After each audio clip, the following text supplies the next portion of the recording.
जमदार मण्डलनि सिङाव बे कक्सागुरि गामिनि फोथाराव 434 सा बहाय बर' आदिवासी मुस्लिम राजबंशी आरो नेपाली मानसिफ्रा जोंनि बिजेपिआव जइन लादों आरो बहाय मुंख'जानो गोनां जे सराइबिल मण्डलनि बिपिएफनि सराइबिल ब्लक कमिटि बिपिएफनि युवा मोर्चा बा इयुथनि प्रेसिडेन्ट बिथाङाबो दिनै बहाय जगदान लाबाय बिजेपिआव आरो बेजों लोगोसे बे ओनसोलनि गासैबो रायजो राजाफोर दिनै बहाय जगदान लाबाय आरो जों आसा खालामो दिनै बिथांमोना जइन लाबाय जों फैगोन समफ्राव जोङो बिजेपिनि साफा साफा सोद्रोमा हिसाबै साफ्रोमबो जोङो देशनि रक्षानि थाखाय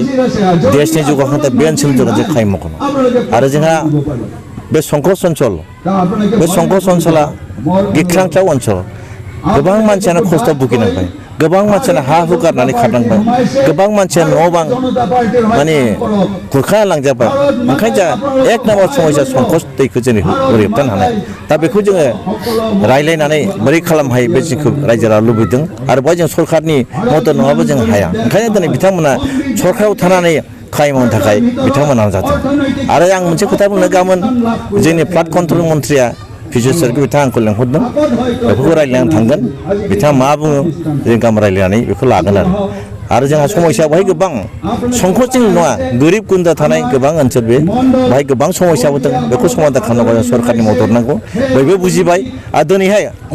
बिथांमोना आं जेरैहाय बिपिएफखौ गारनानै बिजेपिआव जइन खालामदों बिथांमोनाबो आंखौ फल' खालामनानै आंखौ मोजां मोननानै बा जोंनि बिजेपिनि गासै मावनाय दांनाय गासैनिबो थांखिफोरखौ मोजां मोननानै दिनै बिजेपिआव जगदान खालामबाय बेनो बयखौबो आङो गोसो गोरबोनिफ्राय बरायनानै लाबाय बिसायख'थिनि अक्ट'आथ' फोसावबाय बिजेपिजों फुरा जों प्रिपेयार्ड जा 100% रेडि जानानै दं जों जमदुवार मण्डल हिसाबै गुबुननिखौ आं बुंनो हाया खिन्थु जमदुवार मण्डल जों फ्राय जों रेडि जानानै दं दा केन्डिडेटआ जायखौखि होआ जोंहा बै बुंनांगौ गैया